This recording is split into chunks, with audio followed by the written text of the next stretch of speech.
continuación hablaremos sobre la retórica antigua y retórica moderna, centrándonos en el escrito del autor López Eyre.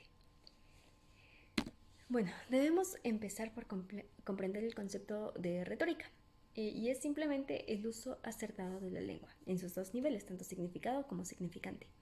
Esto para lograr la persuasión hablando en público. Por ello se entiende como una disciplina teórico-práctica. Pues tras seguir algunas reglas y estructuras, si se logra efectuar de manera exitosa, trae consigo grandes beneficios para la comunicación. Bueno, comencemos por presentar que López Eyre hace este análisis con el propósito de demostrar que, en cierto modo, la teoría literaria moderna sigue los rumbos ya señalados por los antiguos. Esta primera parte, que habla de la retórica antigua, explica el surgimiento, los métodos y objetivos que se usaban en la retórica clásica. Dentro del cual se distinguen estas dos especies.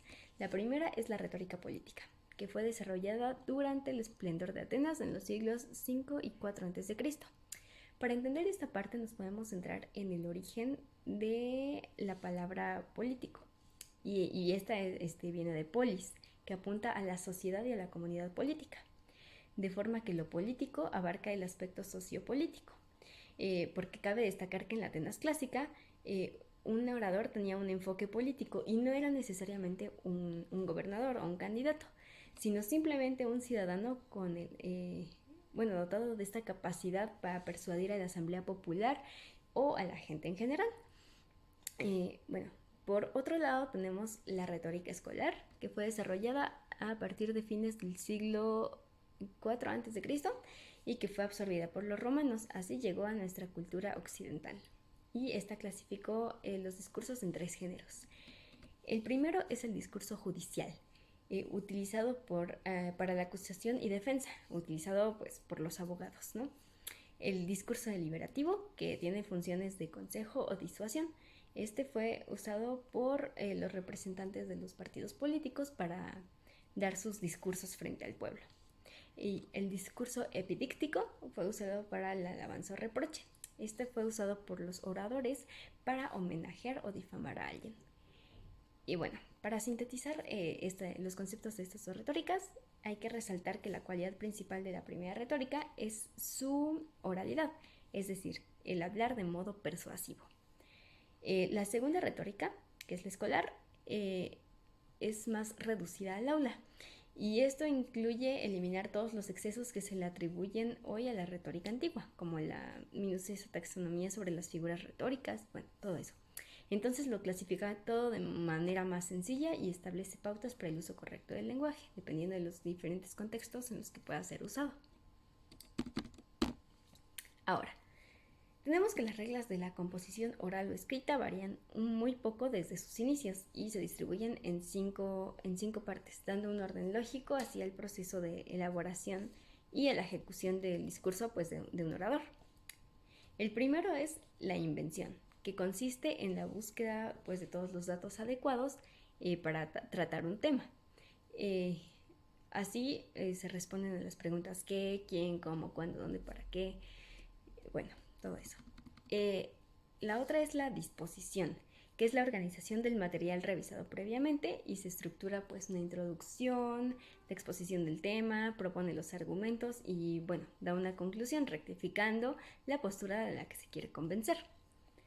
La tercera es la elocución, que es solo la redacción correcta del discurso. Esto incluye el lenguaje elegido y depende del público al que se dirija, las palabras que se van a usar. La memoria es aprender el discurso ya redactado. Y la pronunciación, que es la ejecución del discurso, también incluye lenguaje corporal. Todo esto con el fin de tener un discurso bien elaborado. Los autores se esfuerzan por delimitar a su aristotélico modo lo que es la lógica, que es la ciencia de la demostración, lo que es la retórica, que es la ciencia de la argumentación, y así establecen esta relación entre filosofía y retórica como una diferencia gradual. Bien nos dice aquí, la diferencia, la filosofía convence y la retórica persuade. La diferencia aquí es que el convencer Se trata de argumentar y hacer que una persona cambie de opinión mediante bases sólidas o, bueno, fuentes fidedignas, algo confiable, algo demostrable. Y bueno, el persuadir es más enfocado hacia algo emocional. Aquí las personas te hacen cambiar de opinión mediante la motivación por el tema emocional, el sentimentalismo. Entonces, por esto es importante saber hablar para poder, bueno, aplicar estos conocimientos y poder persuadir a las personas para cambiar alguna perspectiva. Bueno, regresando al tema principal. La parte de la obra que habla de la teoría literaria moderna enfoca la atención en las teorías con origen en la retórica clásica. Es decir, se intenta explicar el lenguaje literario según su grado de apartamiento o desvío del lenguaje con base en 3 poéticas. La primera es la estilística idealista. Esta se centra en el estudio de los hechos del habla y en la crítica de las obras dentro de su contexto. Depende mucho del punto de vista del autor y sus ideas. Aquí los escritores actúan con total libertad frente al contexto. Lo siguiente es la poética estructuralista, que nos dice que si la crítica literaria quiere convertirse en una disciplina coherente, no debe limitarse a acumular las interpretaciones de los textos, sino que se debe investigar sobre las condiciones del significado en la literatura y proporcionar una relación entre las convicciones y operaciones pues, que permiten darle sentido a la obra. En esta parte los escritores se pliegan completamente a las necesidades del contexto. La estilística generativa se basa en la relación del hablante-oyente. Bueno, esto para ser ideal mantiene un conjunto de reglas mediante las cuales se generan oraciones gramaticalmente correctas. Para ello, los escritores se apegan a un contexto supraindividual dentro del que manifiestan pues su punto de vista personal. Es decir, refleja una perspectiva personal con un discurso elocuente y, bueno, algo que se escuche bien. Por eso es algo estilístico. Bueno, todo esto se describe para llegar al punto de que el actual procedimiento de selección y composición poética tiene su antecedente en la afirmación de Aristóteles acerca del componer eligiendo, que también es pues muy citado en esta obra. Esto es para lograr un efecto estético en el texto y que sea coherente. Por ello, el oyente es fundamental, pues es quien juzgará la obra. Bueno, Platón y Aristóteles son precursores en el concepto de la obra poética como un todo orgánico. Esto es en los estudios de literatura y poética. Esta organicidad luego fue postulada en el estructuralismo. En fin, centrándonos en las partes que componen este todo, encontramos lo que es regido por la proporción y el equilibrio, que se refiere a esta relación cantidad entre los elementos de un conjunto de palabras, resaltando el punto de interés sin excederse.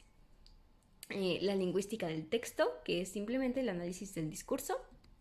La lingüística pragmática, que es el habla, el cómo el contexto influye en la interpretación del significado de un mensaje, y la estética de la recepción, que es la interpretación que cada lector le da al texto o que cada oyente le da a lo que escucha, ¿no? Su perspectiva personal. En fin, se vuelve una y otra vez a los 3 factores señalados por Aristóteles en la retórica, que es el que habla, que es el emisor del mensaje, aquello de lo que habla y aquel a quien se habla, que es decir, nuestro ya mencionado fundamental oyente, el receptor del mensaje. Entonces, López Freire manifiesta su adhesión a la postura de la neorretórica, que es simplemente la renovación del análisis de textos literarios. Es decir, se inclina por lo más moderno y en su obra trata de reconocer que gran parte de las propuestas de la moderna ciencia de la literatura fueron desarrolladas en la retórica clásica, y es deber de todo crítico del lenguaje, y por crítico nos referimos a alguien con conocimientos, argumentos y fundamentos para juzgar alguna idea o concepto propuesto. Entonces, todo crítico del lenguaje debe conocer y actualizar dicha retórica para seguir adaptándonos a la constante evolución del lenguaje. Y bueno, gracias. Es todo de mi parte.